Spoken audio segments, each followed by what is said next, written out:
I'm Matt McClure. And I'm Francesca Maxime, and this is Currents.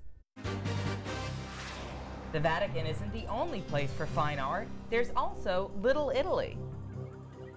A church further uptown opens its doors to artists. They've never had a Catholic priest come to them, ask them about their art, and able to talk to them about it. And painting for a greater purpose. What I'm trying to do is to glorify God rather than focusing too much on glorifying myself.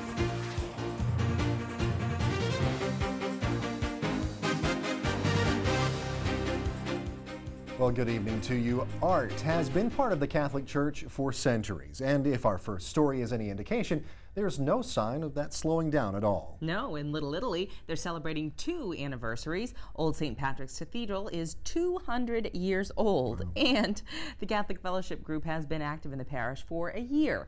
Well, we recently paid a visit to the historic church where the group is displaying the artwork of one of its own. She is a young painter named Kara Waxman.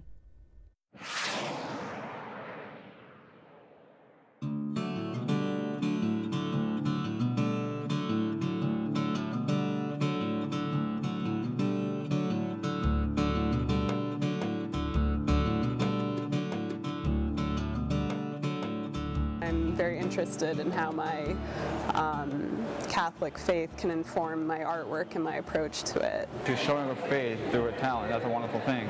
And it's great to see how this, church, Old St. Patrick's Cathedral, which Archbishop Dolan wants to name a basilica. So I guess it's great to see a basilica supporting a young adult like Kara Waxman and hosting a young adults community like the Catholic Fellowship here in New York City. Today, July 18th, is our 1-year anniversary. We're celebrating the 5:30 Mass at Old St. Patrick's Cathedral, and immediately following, we're going to be having a barbecue for all the participants. Whenever we have an event, we try to either have a guest speaker or we have something to entertain the folks, entertain the people, to add a twist, to attract people too. I guess art is an expression, her own expressions of her, the Catholic faith, and it's a beautiful artwork in there. So it's an attraction, and it also keeps people entertained, and it's also very interesting to look at. I just want people to know that when they look at my work, I really hope that they would try to focus on the work itself and what's trying to be said to them through it, or if they are a Christian, what God may be trying to speak to them, and that this is God's work. I just came back from Italy last month, actually, and I mean, there you have such a strong sense of how the church support was such a patron of the arts. I mean, so many of the most recognizable great artists of the last, 600 centuries came from the patronage of the church, and how beautiful to revive that again at a time when maybe beauty is really needed in our society. Because it seems like what she's doing as an artist, she's not just trying to say something, she's also studying as she goes through it and takes you with her. I was really overwhelmed and blown away by her amazing talent, especially the painting The Crucifix, which is actually right behind me. It was really beautiful to see her perspective of our faith and through her eyes. And I can see just opposite to me is the Pieta with Mary and Jesus. She's among great company. I wish Miss Waxman good luck and good health in her career and her life. It's great that, our Catholic faith, the Catholic Church is supporting a Catholic young artist. I think it's very important. And it's very important for other people who don't know about our faith, who don't know about other young Catholic artists out there who are very proud of their work, to see how our church here in New York is supporting young Catholic artists.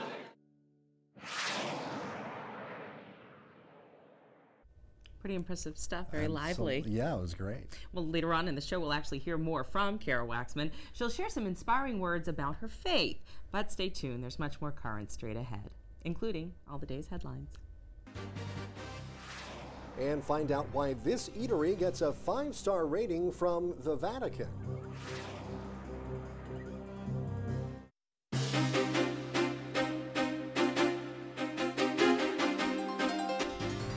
Welcome back to Currents. I'm Matt McClure. And I'm Francesca Maxime.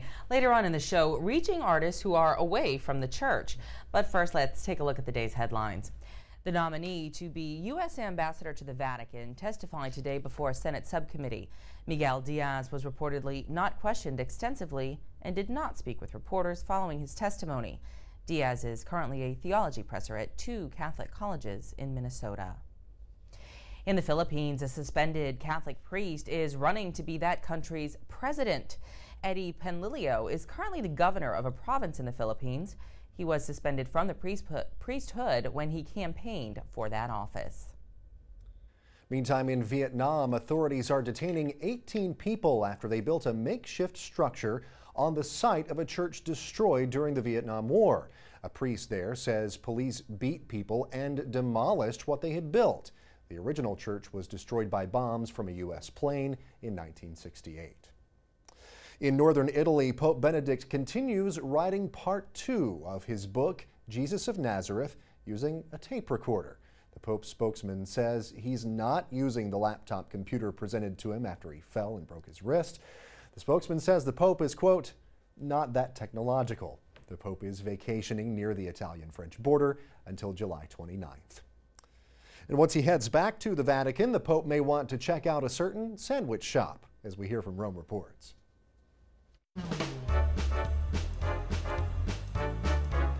On this less traveled street behind the Vatican colonnades, Giuseppina Guori's customers have a clear view of the Pope's window as they eat. You can say that this is the sandwich shop of the Vatican. Everyone that is here is from the Vatican. Journalists, priests, cardinals. These are all our friends that come here. Pina, as her customers affectionately call her, is well known in and around the Vatican for her trademark porchetta, or pork sandwiches, which she humbly says are the best in the world. High-ranking Vatican officials and lay people alike all come to Pina to try her famous sandwiches. This Franciscan Capuchin couldn't resist the urge for doubles. It's the second time I come. Yesterday I came for dinner and it was great, so I came back again this morning for lunch. Giuseppina has forged special friendships with customers outside her shop, like with German Cardinal Joachim Meisner, who wrote about her and her shop in one of his books. I thought he had become Pope because when I heard on TV that they had elected a German Pope, I was convinced it was my Meisner. After the conclave, he came to visit me and told me the new Pope had cried on his shoulder. Even Cardinal Ratzinger used to buy bread from Pina before becoming Pope. She said he remembered her the last time she went to an audience and greeted him. I said, Your Holiness, and he was quite happy to see me. I still remember when he used to come by here.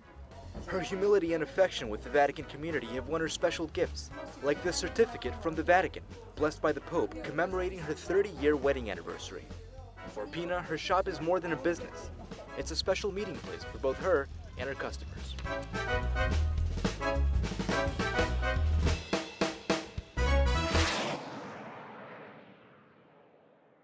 Wow.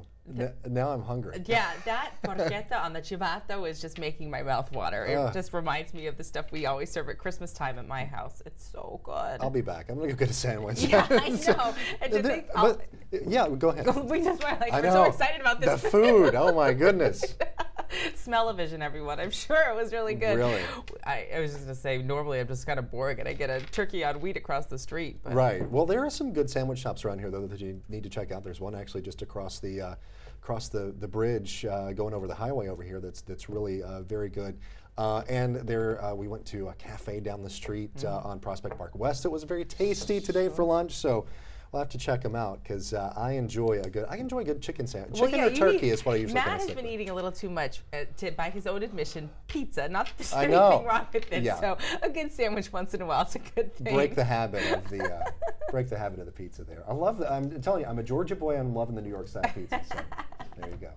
Well, there's much more current straight ahead. Coming up later on, faith through the eyes of an artist. And meeting artists where they are. The first thing I say is, tell me what's pulling you. What is stirring in you? I do not say, what does it mean?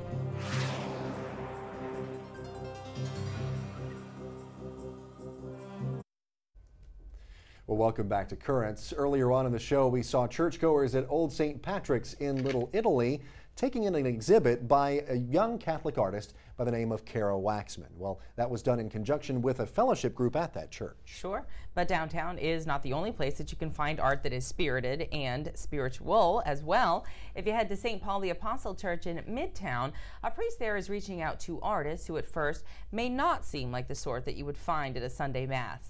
I had a chance to sit down with this priest to discuss his ministry.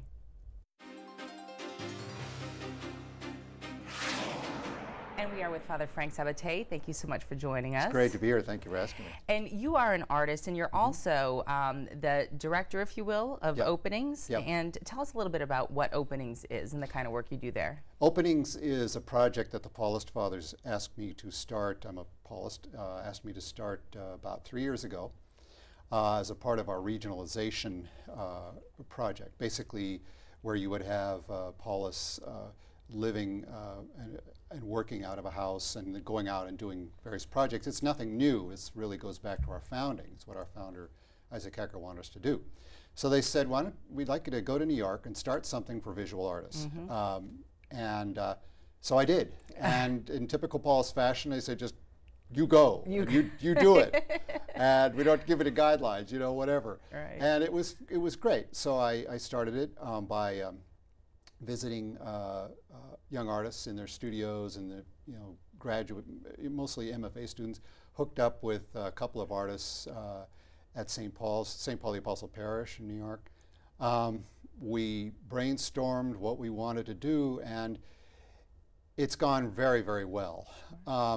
If I was to describe what it is, it's really creating conversations between artists, each other, between conversations artist to artist, conversations between artists and other folks, and to discover where is the spiritual, how is contemporary art, how is it hardwired or connected to the spiritual? I mean, we often think that it has to be religious art, right? But yeah. Well, that gets into my next question, which is the process of creating the art different perhaps than the actual art that is created for the artist, and also as perceived perhaps by the church? Well, it's an interesting question, and the background to it too is I visited in the last 3 years maybe 200 artists, as I say, mostly grad students in these various schools. Many of them, in fact, I would say that almost all of those who identify themselves as Catholic identify themselves as ex-Catholics or former Catholics, or I used to be Catholics. Almost all. Almost safe to say all. And all the others really are not interested in any institutional religion. But all of them are very interested in spiritual life. Okay. And it's interesting so what I do is I go in and I don't dress like this because that would put I mean, hope I'm not offending anybody out there. I'm very happy to be a priest. I also just realized I slammed the microphone, it's all good. No, I'm very happy to be a priest. But the point is that like our founder, Father Hecker, was very concerned about connecting with culture. You meet, how I dress, how is that going to open the door? Sure. So I dress in black, like many of the people in the art world do. Beatnik artists. No, you look at the galleries and things and the shows and how do people dress. So I dress as someone does at the time, and it's out of respect to them. So I go in and I introduce myself, and the first thing I say is, tell me what's pulling you. What is stirring in you? I do not say, what does it mean? Sure. That's what a lot of people ask, say, what's pulling you along? And they start talking. They start telling me. Then I introduce myself. I'm Father Frank Sabatte, and they're always intrigued by it. I was told by grad students they've never had a Catholic priest come to them in their studios, ask them about their art, and able to talk to them about it, and listen to them. Right. And this is like amazing. Well, that's such a ministry, such a gift, and the gift of listening to anyone about anything and to ask and elicit what they're really feeling and what inspires them. And I really think that's what evangelization is, conversation. The model for me is the woman at the well. The first thing Jesus says is what do you have for me? Give me a drink. Sure. And that's really what I think I'm doing with the artists. Sure. And say, you know, here I am a priest, but, you know, you've been feeding me for the last few minutes, you know, and we have a conversation. And okay, we're sort of running out of time. We have about a minute and a half left. Tell me then about how does the church then perceive some of the art that is created? You know, it's not Michelangelo in the Sistine Chapel anymore. It depends, you know, I think it depends. You know, we've had 3 major exhibits at St. Paul the Apostle, or 2 major exhibits. We have a 3rd one coming up in September. The reaction has been overwhelmingly positive. You're always going to get a few people who, and the artwork is, you know, I think it's respectful of the space. It's not specifically religious in a sense, but it's very deeply spiritually connected. You're always going to get a few people who are upset by anything that changes their world a little bit. They have a very defined world. We had the Mexican sisters who work out of our place, who came down, who are deeply spiritual women. They're very traditional Catholics who were enthralled by the exhibit and asked the artist, tell us more, we want to learn more. So what's the takeaway, both to the artists and to you know, the church and just people at large, perhaps? The takeaway I saw at the reception that we had last year at our show, where we had 300 people in the church at the reception. They got there at 6:30. They didn't leave till we kicked them out. They were artists. There were hipsters, there were Catholics, there were ex-Catholics, there were Hindus, there were Buddhists, and they were all talking to each other. Right. And they were all listening. And that, to me, is the takeaway. Do not underestimate the power of conversation, because it is the root of conversion. And to me, as a theologian I respect once said, God is the conversation. Very nice. And on that note, Father Frank Sabatte, a pleasure to meet you, and thank you so much for sharing that. Thank you.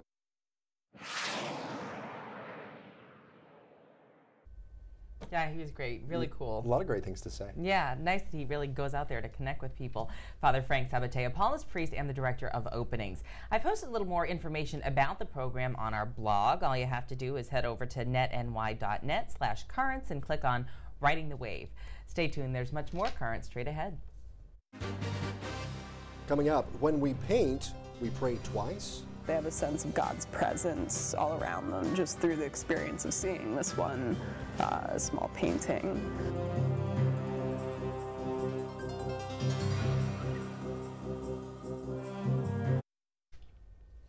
Finally tonight, we earlier saw the art exhibit at Old St. Patrick's Cathedral in Little Italy by talented young artist Kara Waxman. That's right, and it's no coincidence that a church is showing Waxman's work, and we wanted to find out why. So tonight, Kara Waxman tells us her faith story as our eyewitness.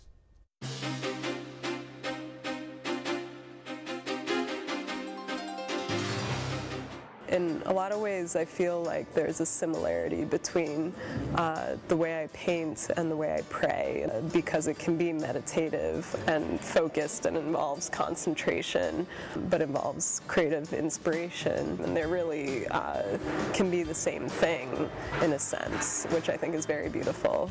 It's like 2 things I would really like people to know about what I do, and things I don't normally say because they might sound a little cliche or cheesy, but I think they're very true. One is that I hope people see my work, that what I'm trying to do is to glorify God, rather than focusing too much on glorifying myself. And in the same way that that my work can sort of show to each person who looks at it how much God truly, genuinely, completely loves them. My artwork and my faith are interrelated just from the start. They're just, because both are a part of who I am, they have the same roots. I do believe the gift or talent I have for painting is a gift from God. And there was a time where I was uncomfortable saying that, because there's something kind of grand sounding about that. But I think it's true. That's what He wants in all things, to all people. And I hope that each painting I do in some way can be a small window to that and can have an impact. I believe that every element to my life that is for the good comes from God. So it's not just painting. Everything is. I hope my work affects people positively. I think it takes seeing a painting a number of times to really absorb it and to really allow it to affect you, and that they have a sense of God's presence all around them just through the experience of seeing this one small painting. People may not be wowed when they look at it, but the important thing is just that every person in some way feels the presence of God in their life or through an experience of the painting. It's I guess a big thing to ask for, but I would hope that they get a sense of that.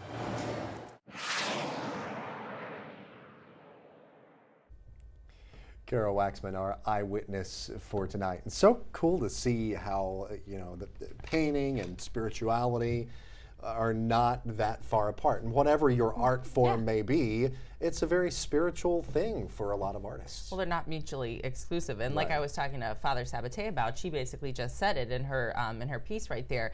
I'm a poet. I don't, you know, paint, but I paint with words, if you will, pictures. And, you know, he was saying that very along the lines of any kind of art that you would create, it can be a spiritual process. It's something that you feel connected to that is, you know, beyond this world. Yeah, and you know, not long ago we did the piece about Vatican art, all of the wonderful art that's located in the Vatican, and there's a piece on the Sistine Chapel and things. And it's just, it's obviously that was, for the artists of the day, all of that was a very spiritual thing. It was kind of, you know, it was on this grand scale, and it was in the Vatican, and just being there in that place, I'm sure, was a very spiritual experience for them to share their art in that way. And it's just as much of a spiritual experience, according to her, today, you know.